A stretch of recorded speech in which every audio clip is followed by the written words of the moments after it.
Olá, povo lindo de Axé, sejam bem-vindos ao canal História de Exu e Pombogira.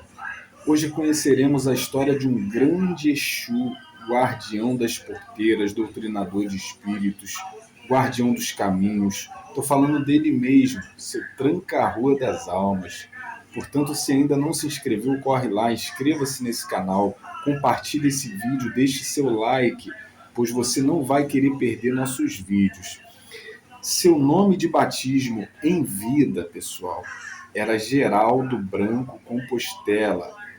O mesmo é de origem espanhola, nascido na cidade de Galícia, onde morou por muito tempo. Uma mansão rodeada de plantações.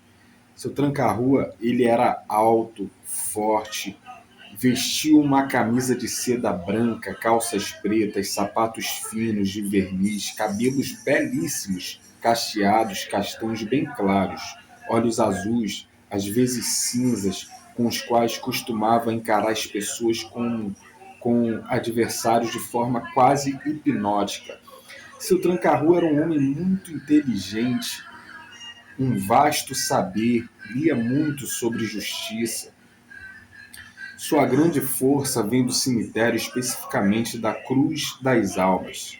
Seus protegidos têm uma força poderosa ao seu lado, têm relação direta com Ogum. Mas entendam uma coisa, pessoal, isso não significa que ele é escravo de Ogum. Ele não é escravo de ninguém, não tem dono, mas respeita a todos. Por ter essa relação direta com Ogum, todas as pessoas dessa linha são por ele consideradas seus filhos. Por ser o Exu, espírito intermediário, ligação entre o mundo espiritual e o material, ele representa, digamos que, um equilíbrio. Seu tranca-rua não foi de fato um médico, como se diz nas letras de seus contos. Ele foi, na verdade, uma espécie de curandeiro. Trabalhava com ervas virgens, em especial com casca de uma árvore que tinha próximo do seu castelo. Sua especialidade era a extração de dentes. Ele era um homem muito rico. Seu tranca-rua nasceu em berço de ouro. Geraldo, quando era jovem, tinha vontade de se tornar um padre num mosteiro, lá na sua cidade, na Galícia, na Espanha. Todo esse sonho foi interrompido de repente durante uma missa, na qual ficou em seu pensamento uma distinta senhora que havia ido se confessar. Então ele passou a frequentar todas as missas, tentando desesperadamente encontrar novamente essa dama. E depois de um mês, quando estava na antessala daquela igreja, ele ouviu uma voz suave chamando pelo padre, e para surpresa era a tal mulher. Sem pensar em nada, seu tranca-rua fingiu ser o padre. Olha que história linda, né, pessoal? A mulher então beijou-lhe a mão e pediu para que ele lhe perdoasse todos os seus pecados. Ela disse a ele que a bruxaria fazia parte da sua vida e que nada ela podia fazer para afastá-la de seus caminhos. Falou de todo o mal que ela havia feito para as pessoas com seus feitiços e encantamentos, que estava cansada de viver com esse peso. Ela revelou que não tinha ninguém, que vivia só, que estava saindo daquela cidade porque temia a Inquisição, temia que a Inquisição viesse a julgá-la. Nesse momento, então, seu tranca-ruas, o Geraldo, disse à mulher que a partir de hoje ela não estava mais sozinha. E desde que lhe viu pelas missas, não conseguia tirá-la de sua cabeça. Ele não conseguia pensar em outra coisa que não fosse ela.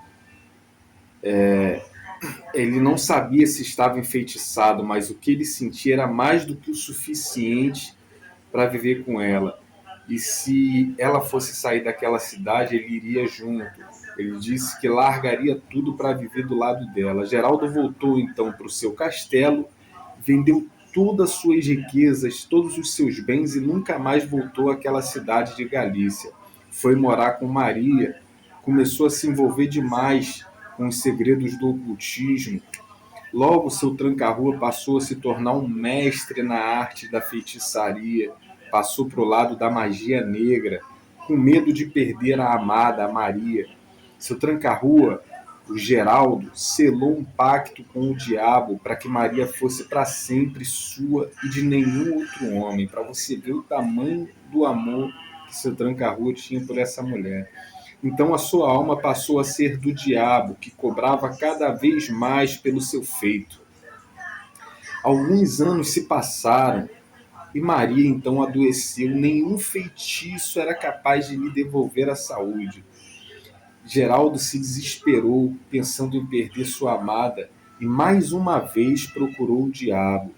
Recorreu a Satanás, que disse a ele que se fizesse o que ele queria, seu preço seria cobrado após a morte de Maria.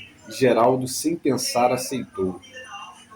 E na manhã seguinte, Maria se levantou. Nada mais ela tinha, estava saudável, forte.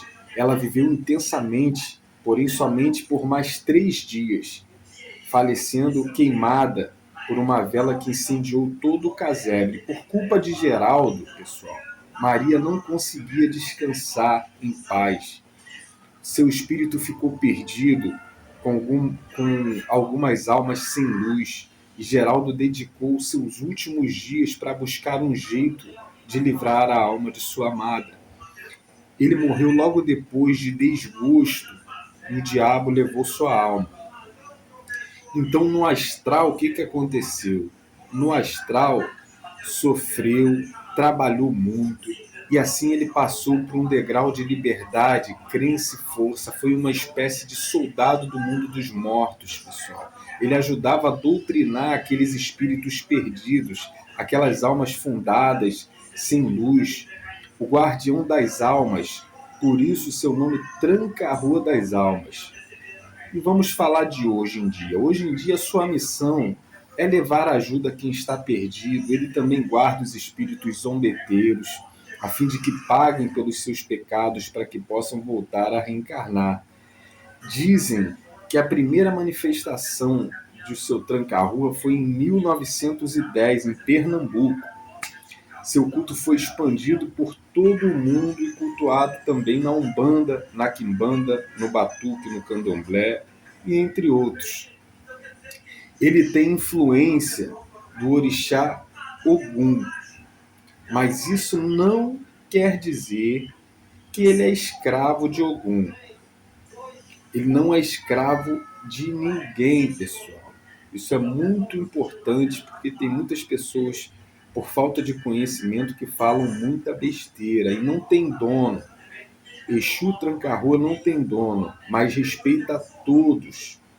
A falange de Tranca-Ruas, pessoal, ela é dividida em 7 subfalanges.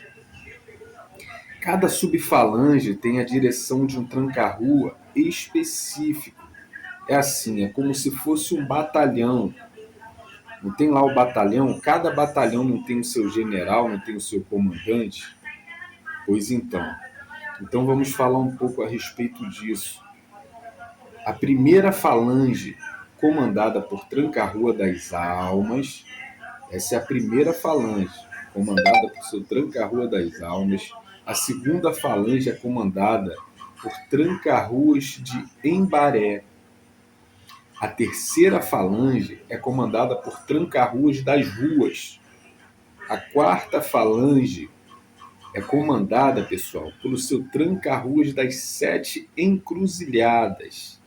A quinta falange é comandada por Tranca-Ruas das Porteiras. A sexta falange é comandada por Tranca-Ruas das 7 Luas. E a sétima falange, comandada por Tranca-Ruas das 7 Giras, pessoal. Eu acho que deu para vocês entenderem um pouco a respeito das falanges, entendeu? Em síntese, o grande agente mágico do equilíbrio universal, seu Tranca-Ruas, tem o poder de fechar, tem o poder de abrir caminhos para o ser humano. Como é Tranca-Rua das Almas? Tranca-rua das almas, pessoal, ele é extremamente educado. Diferentemente do que você vê em algumas casas por aí, seu tranca-rua das almas, ele é extremamente fino, poderoso e muito sinistro.